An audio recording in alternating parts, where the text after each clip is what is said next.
Magandang gabi mga masters, bali ngayon po ay 4 na videos po ma-upload ko po sa aking YouTube channel. Tama nga mga masters, 4 na videos nga po ang ma-upload ko po. Yon, what's up mga masters, nandito na naman tayo sa panibagong araw, panibagong kabanata na naman ang pagsasama-samahan natin ngayon guys.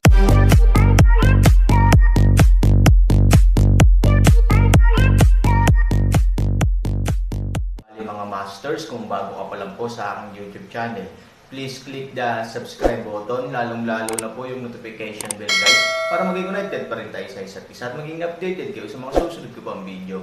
Bali mga masters, bago natin umpisahan ng kwento ay mag-shoutout po muna tayo para sa mga solid nating tagapakinig. Shoutout kay Robert Tolentino at shoutout kay Jay Ilacas. Yun na nga mga masters, no? Bali hindi na ito patagalin. In 3, 2, 1, let's go!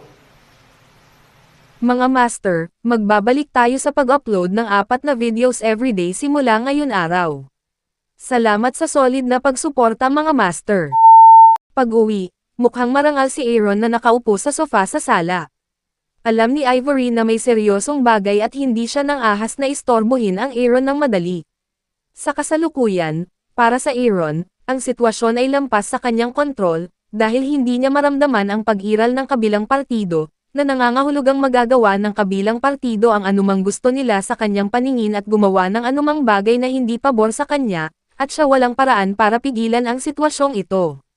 Dahil dito, napakasakit ng ulo ng Aaron. Higit pa, hindi maisip ni Aaron kung paano niya tuluyang mapipigilan ang kanyang hininga. Alam mo, sa harap ni Aaron, na isang makapangyarihang tao sa banal na kaharian, halos walang makakagawa nito, maliban kung ang kanyang lakas ay kapareho ng Aaron, na isang makapangyarihang tao sa banal na kaharian. Ngunit sa pag-unawa ni Aaron sa mundo ng Xuanyuan, ang posibilidad na ito ay napakaliit, kahit imposible. Sa mundo ng Xuanyuan, ang banal na kaharian ay ang maalamat na kaharian. Ibig sabihin, sa nakalipas na ilang daang taon, walang naging malakas sa banal na kaharian. Bukod dito, ang kakayahan ng Aaron na maabot ang banal na kaharian ay kombinasyon ng maraming salik. Sa pagkakataong ito, lumabas si Hilaw sa silid. Matapos ang ilang araw na pagpapagaling, halatang bumuti na ang kanyang pisikal na kondisyon. Pagkatapos ng lahat, siya ay isang malakas na tao sa Badengjing, at ang kanyang kakayahan sa pagpapagaling sa sarili ay napakalakas. Tingnan ang Aaron seryosong ekspresyon, Ye Old ay hindi maaaring makatulong ngunit magtanong, Shi Shuzo, ano ang nangyari? Huminga ng malalim si Aaron at sinabing, naaalala mo ba kung ano ang hitsura ng lalaking nanakit sa iyo? Naaalala ko, sabi ni Yi. Marunong ka bang gumuhit? Tanong ni Aaron, hindi niya maramdaman ang pag-iral ng isa't isa sa pamamagitan ng kanyang banal na sentido ngayon, kaya maaari lamang niyang makuha ang pangalawang lugar. Kung kilala niya ang itsura ng isa't isa, may clue siya. I can describe, pero hindi ako masyadong magaling magpinta. Ye Old One Face is embarrassed of say. Maraming taon na akong nag-aral ng sketching. Kung mailalarawan mo sa akin ang mga katangian, dapat ay kaya kong iguhit ang mga ito. Sabi ni Su Yingxia. Nagulat si Aaron kay Ivory. Bago ang kanyang muling pagsilang, sila ni Ivory ay mag-asawa sa loob ng maraming taon, ngunit hindi niya alam na marunong mag-sketch si Ivory.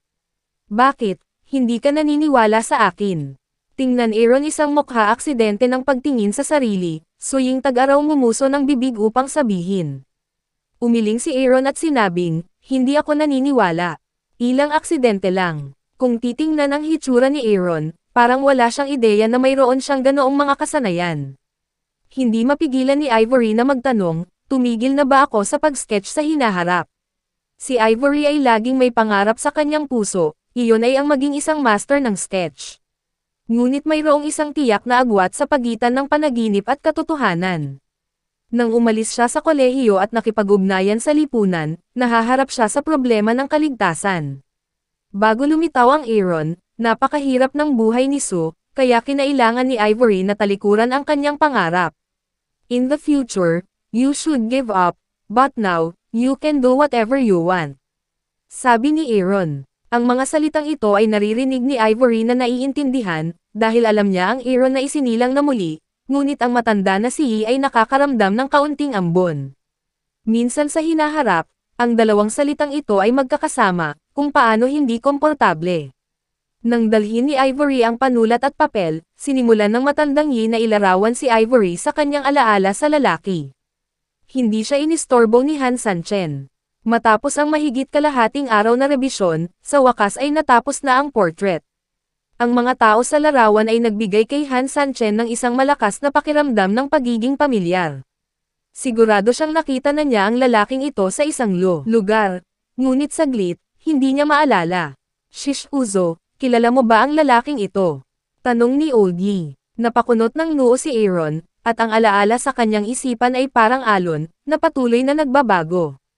Yi Qingshan, biglang sabi ni Aaron. Ang pamilyar na larawang ito, dahil ang ilan sa mga tampok nito ay maaaring maling naalala ni Ji. Yi, ay may ilang mga paglihis.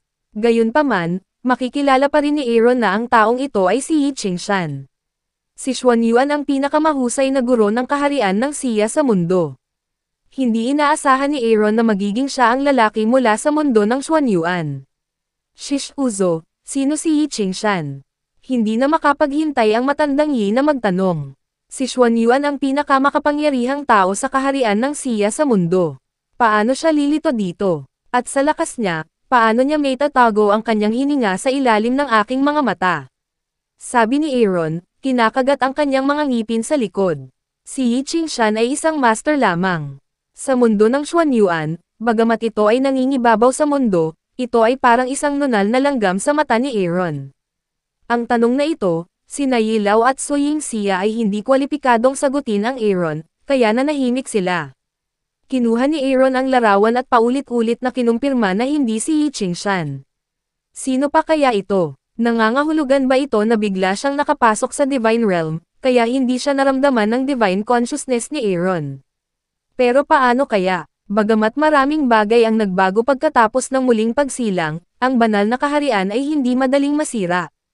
Paano ito magagawa ni Yi Qingshan? Nakatingin kay Aaron ekspresyon ng seryosong katahimikan, si Yi Old ay hindi basta-basta ng ahas na ibuka ang bibig upang matakpan si Aaron pag-iisip. Ngunit siya mismo sa puso ay pinag-isipan din ang bagay na ito. Dahil iniisip ni Aaron na hindi maitago ng lakas ni Yi Qingshan ang kanyang hininga, may iba pa bang posibilidad? Gumamit ba si Yi Qingshan ng ilang uri ng Diyos? Sa madaling salita, may tumulong kay Yi Qingshan na takpan ang kanyang hininga, na posible.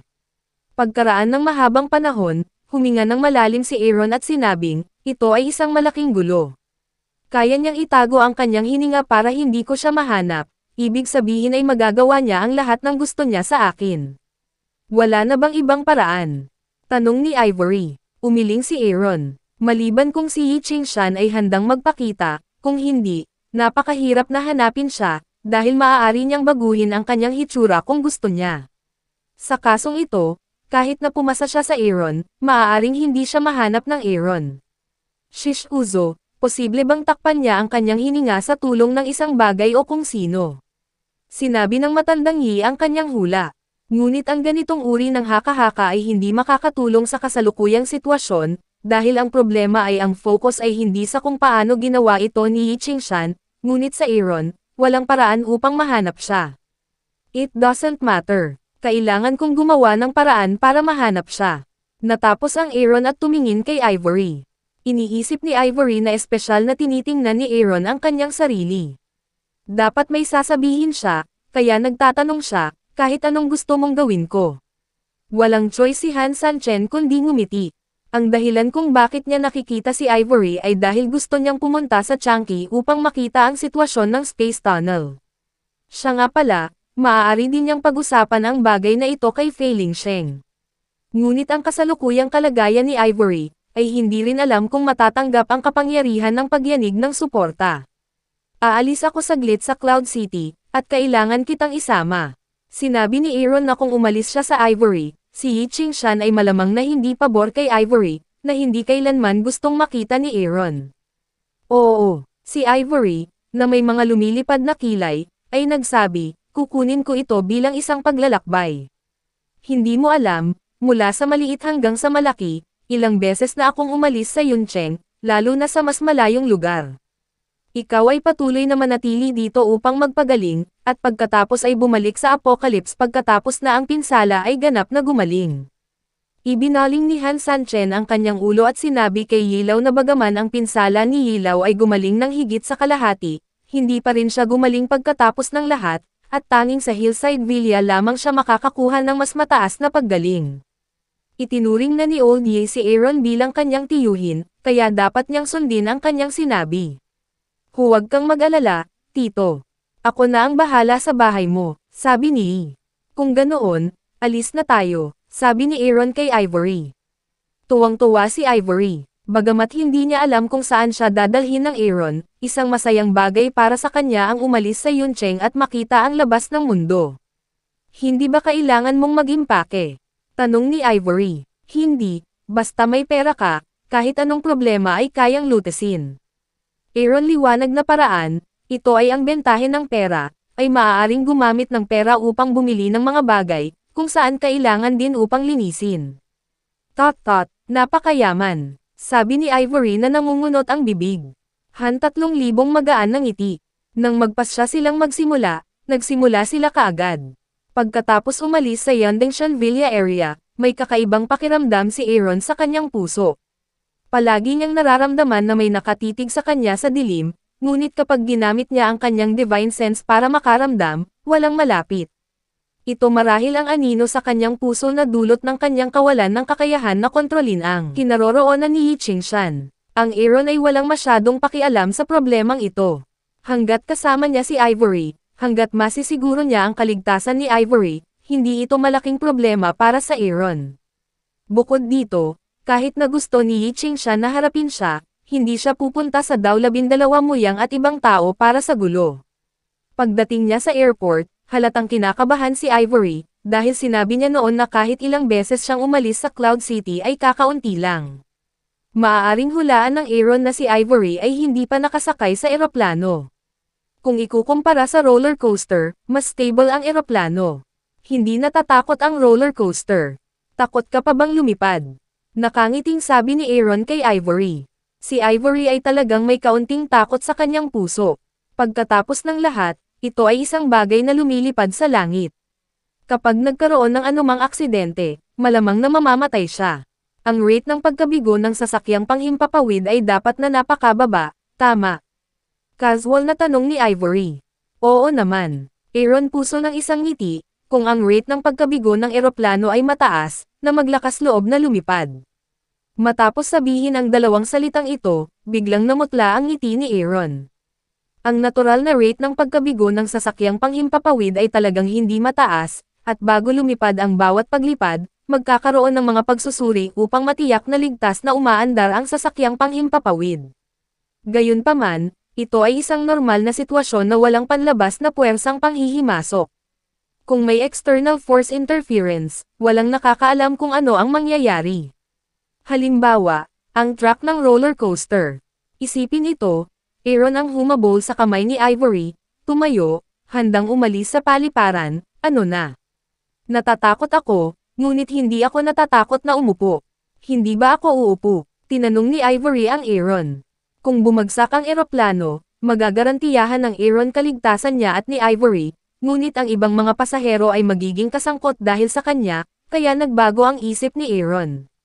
Siyempre, ang Aaron ay may kakayahan na iligtas ang buong cabin, ngunit sa sandaling gawin niya, ito ay magiging internasyonal na balita. Kung hindi mo ipaalala sa akin, makakalimutan ko ang tungkol sa palaruan, sabi ni Aaron. Palaruan. Biglang naisip ni Ivory ang roller coaster, na naintindihan lang kung bakit hindi sumakay ng eroplano ang Aaron, nakakainis ang lalaking iyon. Sinira niya ang pagkakataon kong lumipad. Hindi nasisiyahang sabi ni Ivory. Pagkalabas ng airport, sinabi ni Aaron na, kung gusto mong maranasan ang pakiramdam ng paglipad sa kalangitan, masisiyahan kita, ngunit aabutin ng gabi nang marinig ito, ibinaling ni Ivory ang kanyang mga mata at nagtanong, kaya mo bang lumipad? Para sa akin, ito ay isang bagay lamang ng bata, nakangiting sabi ni Aaron, talaga. Umaasang tanong ni Ivory, syempre, totoo ito. Maglaro tayo sa araw at magmaneho sa gabi. Paano iyon? Sabi ni Aaron. Dahil hindi pa nakabiyahe si Ivory, dinadala lang ni Han Sanchen ang paglalakbay na ito bilang kasama ni Ivory sa paglalakbay, At ang paglalaro sa araw at pagmamaneho sa gabi ay hindi mag-aantala ng masyadong maraming oras. Yun na nga mga masters, no? Bali panibagong kabanata na naman yung natapos natin ngayong gabi. Muli, maraming salamat po.